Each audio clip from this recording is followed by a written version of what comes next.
When you try to enter into this industry, it's very important to identify or understand your personality and what are your strengths and weakness. Because Web3 is a very big space and you cannot be everywhere like all the times. You have to pick your niche, you have to pick your skill, or you have to pick your area of interest and focus a lot into that.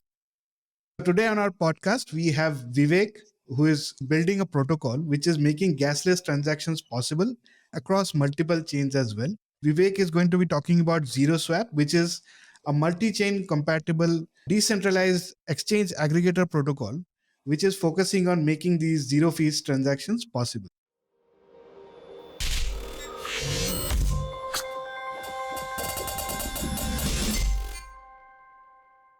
Hi everyone, this is your host Roy, and I welcome you again to a brand new episode of the MetaRoy podcast. On this podcast, we like to break down the complexities of Web3 and make understanding this space simple and fun. If you have tuned in for the first time, welcome. And if you have been following us for a while, welcome back. And please subscribe to this podcast for any future episodes. Vivek, thank you so much for joining us today. And it's my absolute pleasure to welcome you on this podcast. How are you doing? I'm good, Prashant, and I really appreciate that you took out some time to invite me for this session. I'm really looking forward to have a fruitful interaction with you, and also hi to all the audiences who will be watching this episode. So yeah, glad to be here. Absolutely. It's my pleasure to have you on this podcast. So Vivek, our audience would love to know your journey. So can you talk about your journey into the Web3 space and how you got started? What were the things that you faced during your career journey? Can you briefly talk about that? So before introducing about myself, you used a word that how I entered into Web3 space. So it's a different story altogether. It was purely coincidence that it happened. But to give you a formal introduction, my name is Vivek and I'm basically an engineering plus MBA graduate. After engineering, I worked for a few years in investment banking and consulting. So I worked as a consultant and also as an investment banker for a few years. After that, I did my master's in business administration. Then I again worked for a few years and then I stumbled into Web3. So I got actually introduced into Web3 around 2019 and I studied extensively about it. Then my first company happened, but it's been very fascinating and a roller coaster ride after that. We basically building ZeroSwap into something which we have right now. And it's been a long journey, both from a Web2 and Web3 perspective. It's been roughly 10 years of experience, Web2 plus Web3 combined. Awesome. So you also had a previous Web3 project, right? Can you share that also as well with our audience? So my first Web3 project actually happened was Rage.Fan or Rage.Fan, depending upon how you want to say. The initial idea was very simple that we wanted to bring fantasy sports under the ambit of blockchain. To give you a perspective that how it should or it would look like in reality, think of it like any fantasy sports right now we are having. So for example, Dream 11. So think that if Dream 11 comes to blockchain, how this scenario would look like. So that was actually the starting point.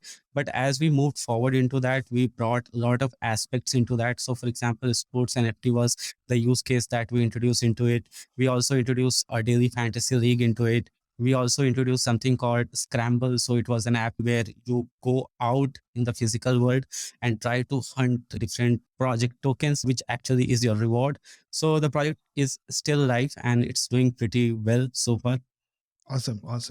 Are you interested in sports? Are you a sports fan in general? Till school time, yes, I was very much interested into sports and I was actually involved also. But after school, specifically when I entered into this preparation for masters and all, and during the graduation time, so this got something left behind. But I'm a big fan of tennis and cricket. So these are two sports I particularly follow a lot. So yeah, I think I can't be termed as hardcore sports player, but a good sports analyst and observer. Amazing. And now you are solving the gas problem over all of the blockchains that we have, right? So for people who don't know what gas is, can you briefly tell them about what it is and why is it such a big problem in the blockchain space? So gas is nothing but an incentive given to people behind who invest their resources, which means in terms of their processing powers and their laptop electricity, in order to make your transaction a part of the blockchain. As simple as that. So depending upon the context you want to use as POW or POS. It can be termed as mining fee or validator fee, depending upon that. So in layman's term, it's just an incentive attached where you process your transaction, and there are few guys sitting outside there who are eagerly waiting for these transactions to mine or validate. And in return, because they are investing their time, effort, resources, and they need to be incentivized. So this is in nutshell how gas is defined. We also have different terms, for example, transaction fee, gas fee. So all these are just interconnected things which actually tries to quantify that how much amount needs to be paid and how much work has been done. So it's basically a way to measure your work and accordingly compensate you for that. Absolutely. And it is an important part of maintaining a blockchain, right? But again, somehow it has also been a concern for a lot of people investing in this space or doing transactions. Their question is like, my transactions is like $5. Why is my gas like $50, right? Those kind of questions keep coming that we keep hearing about. But also that created that market need for ZeroSwap as a product, right? So can you tell us what your product does actually and how it actually works in reducing those gas fees? So it was year 2020, I guess. Ethereum came up with a proposal EIP 2771 in 2020. July or August was the time.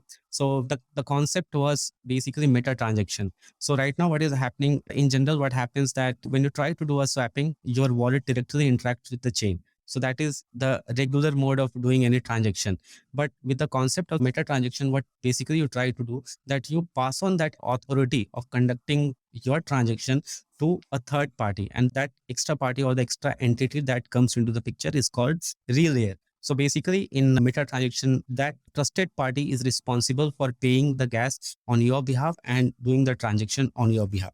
So this is how it happens. So instead of signing the transaction straight away, you actually sign a message, and that entire message is basically the permission or the authority that you give to that party that, okay, you can conduct trade on my behalf. So that is the permission that you give. So this gasless mode is being conducted by using a concept called meta transaction that came back 2 years back as part of the EIP 2771. So on the bigger scale, we are trying to reduce the entry barrier for masses to facilitate a bigger adoption. So that is the bigger picture where we stand right now.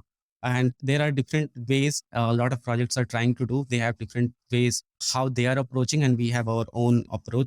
So we have B2B to C business model, which means businesses are our prime clientele, which in turn facilitates B2C segment. So retailers or users like you and me can interact with those protocols.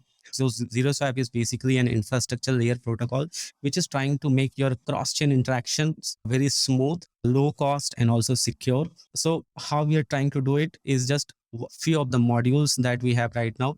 As you talked about that exchange aggregator that we have, so that is number one. We are also coming up with something called cross-chain gasless narrative, which means now you are interacting with multiple chains, but here what will happen in the cross-chain that you will be able to send your tokens and receive different tokens in different chains.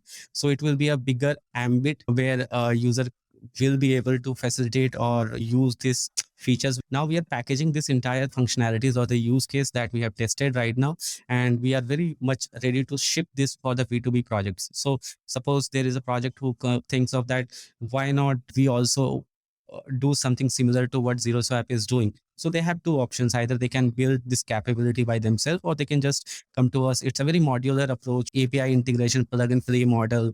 And depending upon the use cases, you can integrate. So for example, it could be an NFT use case. It could be typical DeFi lending borrowing use case. So it's a very modular approach, and it's basically a scalable model. So applicable to all the chains, cross chains, applicable to different sets of use cases where it can be implemented. So that's how we stand right now. Got it. Got it. Essentially, what ZeroSwap does, as you mentioned, the person taking the transaction, you take the transaction on their behalf, you make the transaction possible, and you pay the gas fees on their behalf. Is my understanding correct? Correct. So they feed the order details. Those order details are captured somewhere, and we will talk about it more as we move forward. And based upon that order details, we call certain APIs. Those APIs return the rates along with the estimated fee. So we have two important information with us. One is the fee that is being estimated based on the transaction input that user has given, and also that how much needs to be returned back to user. So that returning back part is taken care by the user, and that fee part is taken care by ZeroSwap. So it's basically a bootstrapped model. Got it. Can you also talk about what is that incentive that ZeroSwap has for making that transaction possible? So we have different avenues of making revenue. Right now, it's very understandable and logical on the front face or the first perception that if you are burning money, then how you are making money. Correct. So that is the first thing. But we have done a very thorough and careful, extensive study and research based on the mathematical simulation, and we have come to a reasonable conclusion with a reasonable accuracy that this is fairly a sustainable business model, which can be extended or scaled for a longer duration plus various use cases. So you try to burn money on one front, which is the gas fee, as you talked about, and you try to make money or the recoup money from the different aspects or the provisions that we have in place. And one of the provision that I can talk about is something called the positive slippage. So positive slippage is you are expected to get something, but in reality, you will get more. So a part of that could be translated or routed to as part of the revenue, and a part of that could be returned back to user. So it's a fairly balanced win-win situation in that case for both users and the platform like us, where the money could be splitted between the users and the platform. Got it. And since it's a meta transaction, there is also a question of security aspect coming in, right? It's a very controversial thing from a security in Web3, but we are trying our best to make your platform as secure as possible. You can practice best practices, you can have in place best audit mechanism. Just be vigilant, be aware, and try to do the basics things at least for the time being, right? And that should help you to be safe for the time being. And we haven't seen as of now any security breach at ZeroSwap. It's been like more than 1.5 years. We haven't seen any such cases, and we hope so that we won't face such incidents. And the reason is very simple, that we try to do the fundamentals very right. Got it. Got it. Can you also talk about the features that ZeroSwap offers, the products that you have? What are the features of the protocol? What is that B2B companies should partner with ZeroSwap with? Can you talk about those as well? So the first and the foremost thing is that it's a very modular approach, which means something like a SaaS model, software as a service. So you only use what you need. So if you go out and try to make utilities that we have made ourselves, you can make yourself, but you will have a lot of upfront investment. So that you want to cut down, and it's a very business decision that you have to take, that either you need to outsource it or you have to make in-house. Depending upon the utility of the use case, it's not very advisable. If there are limitation in terms of the utility that you're trying to make, in that case, it's advisable to outsource it. So number one, it's very modular approach. Second thing is that it's a very scalable model, because once you remove that barrier of paying that money or paying that fee, so it's not about actually the money, it's about a dependency on something. Right now, it doesn't matter if you go out to Binance chain or any other chain and the fee are very less, but you still need to hold that chain token. And in order to secure that, or in order to get that token, you need to find out a way. Maybe you will go to the centralized exchange, buy some native token, then send that to your wallet, then you do the transaction. So if you think from the psychology or the user life cycle perspective, it's kind of irritating. Think of an scenario where for every content that you watch on Netflix, you will be made to pay some money. That money could be small, but that frustration of paying every time, approving transactions every time, that is more irritating. So it has got less to do with the cost and more to do with making the entire journey as seamless as possible. It's also trying to reduce the entry barrier. So now you can be assured that you don't need to hold that token. It's not about the quantum of the money, but it's about reducing the number of the steps. So that is number two. Number three is that we're trying to reduce the entry barrier, which means there is no KYC attached to it. Accessibility gets bigger and bigger now that you don't have to hold those tokens, which means you can try out as many protocols as possible. And in this manner, you will end up using those protocols. And who knows that you might be actually interested, or you might not have even heard about that protocol. Okay, so this protocol actually is very good. And same thing is applicable to the B2B side also, that now more and more users are using your protocol. There is a higher chance of retaining those customers for the longer duration. So if you put or plug these smaller pieces all together, there is a lot of value add for B2B and B2C both, which they can extract out of this business model that we have in place. Got it. Got it. And also, you have integrated with a lot of blockchains as well, right? So, is it right that if I hold your token and I can make transactions possible across all of these different chains? Is that how it So, works? okay, so I'll break that into two parts. So for one part is ZeroSwap token or the Z, basically as we call it, and there are other tokens. So depending upon which chain or the tokens where they have the liquidity or where they have compatible with chains, you should be able to transact freely. And right now we are integrated with 7 chains, EVM chains right now. So depending upon the tokens which they support, you should be able to do the transaction. Now, in specific to the Z or the ZeroSwap token, we are present across Ethereum, Polygon, Binance, and Avalanche. So you should be able to do that trade in these chains. Got it. Got it. And what are the tokenomics of the Z token? Can you explain that as well for our audience? So the total supply is 100 million in terms of supply side. Out of that, around 64 million is already out in the market. And since we started late 2020, so by 2024, more than 98% of the token should be out in the market. We are very much balanced in terms of where we are present across centralized exchange and decentralized exchange. So that is already there. The distribution was fairly decent. Investors, team, ecosystem, or liquidity. So it's a very balanced distribution as a whole.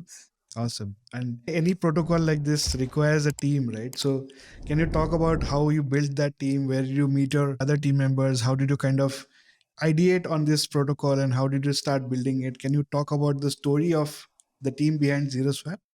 So the biggest strength of any startup or any idea that you take from ideation to execution is the team actually. And the flavor of a team is that everyone brings their different or unique skill sets and in totality or as a wholesome experience becomes very robust. So predominantly we have very rock solid tech guys. They are very experienced in terms of both Web 2 and Web 3 both.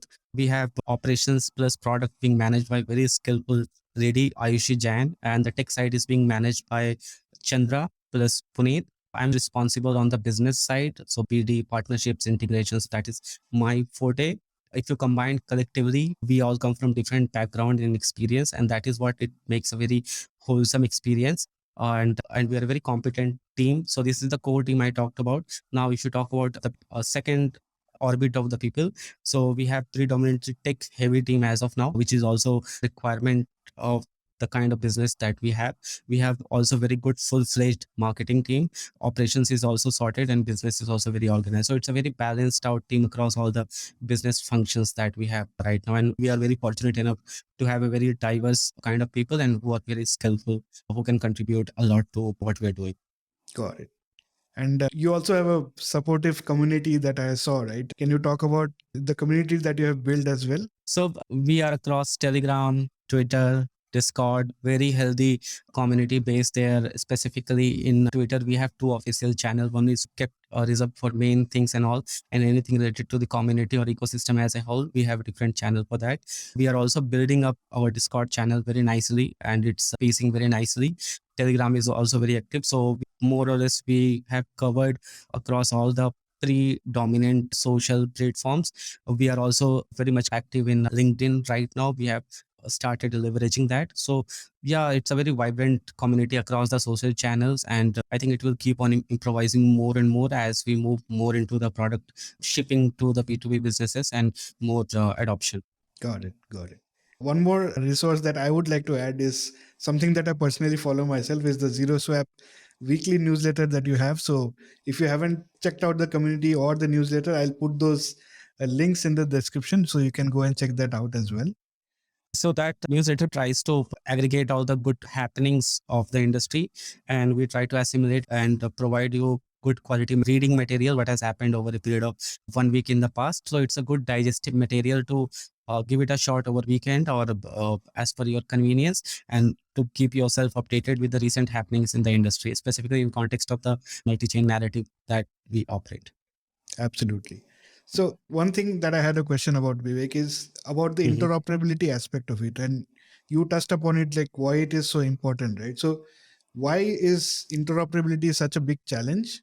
That is one. And what is the future of the blockchains as we see it? Is it going to be a multi-chain future? Is it going to be one chain dominating all? What are your thoughts around the future of blockchains in general? in an utopian world or an ideal scenario, there should be a provision that you should be able to migrate from one chain to another chain very freely, and you don't have to deploy a lot of resources into that. So for example, as a user, I know that my funds are stuck into this chain, my funds is stuck into that chain. So that fragmentation actually is the problem, where so if I have limited in my cash thing, so I know that I can't withdraw my cash from there, or there are a lot of problems that how I can make my Ethereum side asset compatible with another chain compatible. So that seamless movement of assets and communication back and forth is something that will be there and that should be there. Now your other part of the question was that, is it few chains are going to dominate or not? So that's, it's more like a wait and watch kind of thing. But from a idealistic scenario, this is what it should happen, that we should have a provision or the platform or the facility that we should be able to migrate back and forth very freely, that assets should be compatible with all the chains across. And when this starts happening, that is the time in actuality where we will see that the bigger adoptions comes into the picture, because we have limitation in the resources. And so if the resources are limited, then we will have to regularly innovate ourselves and come up with the businesses or the ideas or the enhancement where it could be made possible. Absolutely, absolutely. I agree with you. And one more question that I had with respect to what ZeroSwap is doing is gas fees, for example, did not change much after the Ethereum merge, right? So, Correct. and everybody was expecting that some things will change, but actually that is going to be like a future prospect of what Ethereum will do and the process in which it is working out, right? So, you had mentioned about sharding and all of those aspects. So, what are the things that lie ahead for the Ethereum community or the Ethereum blockchain? Can you briefly talk about that as well after the merge? Okay, I think few of the misconceptions actually is that related to gas fee that has got nothing to do with the Ethereum merge. We all know about the facts that it's going to be from POW to POS, which is proof of work to proof of stake. But two things are going to happen. The first and foremost thing, when you transition from POW to POS, your energy consumption you have been able to reduce by 99.5%. Now, this thing actually sends out a very clear and loud message to outside world, and that is when you become environment friendly, you attract more and more users, because it paints a very good picture that you are doing good for the environment. So what we might see that more and more, specifically from web2 space, we might see that a lot of companies or a lot of ideas are penetrating into web3 space because of this green energy or the green environment concept. So that is positive vibe that it's going to create, number one, which means that it will facilitate adoption and scalability. Number two is that from security perspective, it's going to be better. So initially, if you talk in terms of the dollar value, in order to tamper the chain, or what typically is known as 51% attack, the dollar value was required somewhere between 5 to 6 billion to actually change things. Now that dollar equivalent has changed to 20 billion, and it is expected to go higher and higher. And because of that, arranging 20 billion are Herculean task as compared to 5 billion. And that is what will prevent from getting tampered. So as a user or as a business, when you see that security is better and also you are painting a good picture in terms of environment friendly, that is where you start showing your trust and interest both into this web3 space. And that we might see good use cases that, or the good players who might be coming from web2 and trying out certain use cases in the web3 space.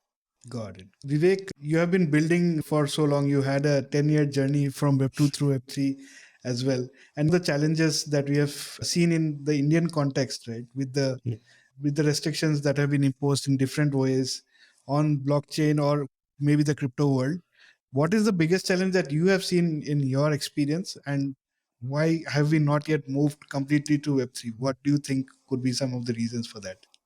Okay, from a learning perspective, I think we still lack very much structured approach to it from a learning perspective or the learning material perspective. I think that is a big gap that needs to be filled. That is where a lot of scope is there to make substantial impact and improvement both. From a B2B perspective, I think trust is something that really this industry lacks trust, because on the day of recording, I don't want to mention the date and time, but a big scam or the hack has happened, and this is the norm that is happening every few days or few weeks. So until unless that trust building happens, it's going to be very difficult either for user or businesses both to put their money or the resources as a whole into this ecosystem. So that is something that we really need to address in order to see more web 2 to web 3 like migration and also user adoption. Got it, got it. And definitely, I think you brought out a big challenge. So these scams are actually creating that mistrust in the overall space. And even though people are actively building in this space, these news items that come out actually affect a lot of people who are interested here. You mentioned you moved from Web 2 to Web 3, right? So, what was something that you did not expect as a challenge from a personal career perspective? What were some of the biggest challenges that you had? Availability of the resource material was number one thing, but apart from that, there is no any platforms where I can go and seek advice. So structured platform in terms of mentors, seniors, or industry experts where I can go to them and seek some sort of advice. I know that out of courtesy or out of goodwill someone can do, but if there is some sort of platform or an organized structure where these kind of sessions or maybe expert mentorship or something in these sorts can happen, I think it will serve two purpose. First, in that it will help as a user or anyone to redirect their energy and focus that what exactly and how to approach. And also it opens up the opportunities once you are ready to be deployed into web3. So you need timing, you need connections, and you also need opportunity. So these kind of things actually opens up when you have good resource material to refer to, and also a network of people whom you can bang on or who you can reach out to for advice, for opportunities both. So this is something that I really felt that this was difficult. So for me it was a lot of grind work, a lot of hard work, scattered distributed efforts, because you also don't know that what you're doing is in the right direction or not. So it consumes a lot of energy, time, effort, and also emotional aspect to attached to it. Given a chance, would you make that same career choice again? Would you want to come into the three space again? I would say that I would take that decision much faster as compared to when I took. So it was around 17, 18 when I got introduced to this industry in terms of from a reading perspective or interest point of view. And from 18 end or 19 start, I seriously started considering as a mainstream career option. But given a chance, I would say that I would rather start much earlier when I started around 2016, 17, 18. So I would like to go a bit much earlier to start this, just because of the merit of the concept that it offers as a blockchain and the scope of the use cases that it has. So we at this point of time, I think personally and professionally speaking, we are at just at the tip of the iceberg, and there is a lot and lot more to explore, dig deeper, to extract out of it. So if I would have been started earlier, I would have been at much better in terms of learning, sense awareness, sense of business and industry.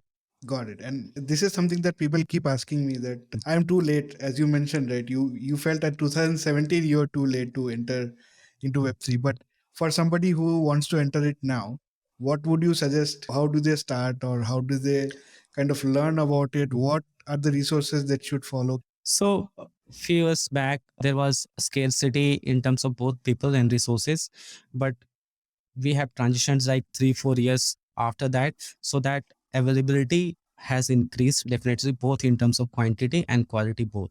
So that should not be a big challenge. It's very important when you try to enter into this industry, it's very important to identify or understand your personality and what are your strengths and weakness, because web3 is a very big space and you cannot be everywhere like all the times. You have to pick your niche, you have to pick your skill, or you have to pick your area of interest and focus a lot into that. So for the sake of discussion, let's pick DeFi, for example.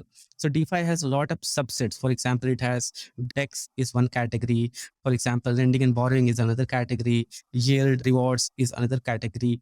And so these are from the DeFi perspective. Now, if you go from infrastructure perspective, it has got something like tokenomics. So everything in itself is a very specialized line of work.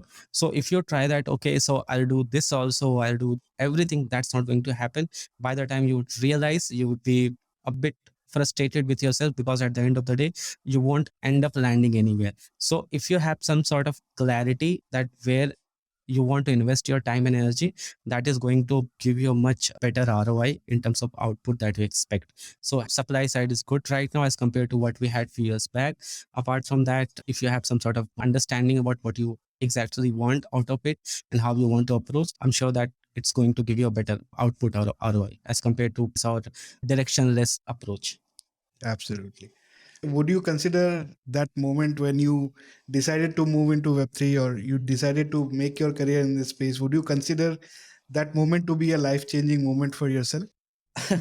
I don't see it that way, that's a life changing moment, but it's a new industry. I treat it as just like any other industry. Yes, it's very promising, but it has got nothing to do with life changing. It's something more to do with inner self than outer self.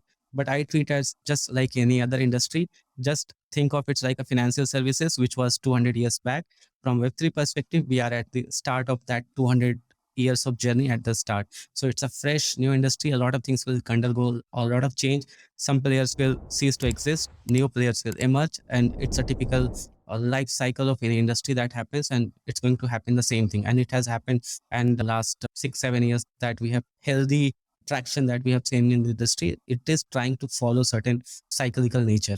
I just want to say that it sounds very fascinating to be part of Web3 space, but don't get dragged by just fascination of it. Try to add value to it, try to do something substantial, something meaningful, which you can really be proud of. Saying founder, co-founder, any fancy designation is good, but at the end of the day, what really matters that how much value you are able to add. So always try to add value depending upon where you are placed at your entire life as a career into this blockchain industry. So that should be enough. So every day when I wake up, I always think that, okay, how I can do better than I did last day, and how much value I can add today, and how I can make it better. So that's it. Nothing, any rocket science or fancy lesson that I have in mind. Absolutely. On that note, Vivek, thank you so much for sharing these insights around different aspects around gas, around ZeroSwap, around your personal life as well. Where can our audience connect with you online and reach out to you? I'm pretty much active across channel, but in context of the Web3, I think I'm very much active on Twitter. So Twitter is something that I'm very much responsive in terms of if you want to connect and speak with me. So from platform per se, Twitter should be the best and the ideal place to reach out to. Absolutely. And Vivek shares a lot of Twitter threads around different topics in terms of deep diving into those aspects. So you can go check his Twitter profile out. I'll put the links in the description again for you to follow and connect with Vivek. So it goes back to the same thing, which actually a few minutes back that we were discussing, that I try to study few things, but try to study in deep. So if someone is spending some time into something that I'm sharing, they should be able to extract something out of it, and there should be something for everyone. Absolutely. Absolutely. Anyways, thank you so much, Thank Vivek, you. for sharing these insights with us. And our audiences would be really happy to understand your journey. So, this is going to be a great podcast for them. Thank you so much for your time today, and I wish you all the best. Thank you, Prashant. I really had a very good time. I hope when this goes out to the audience, they should be able to get something out of it. And it was an absolute honor and pleasure both to be part of your show. Thank you for having me. Thank you.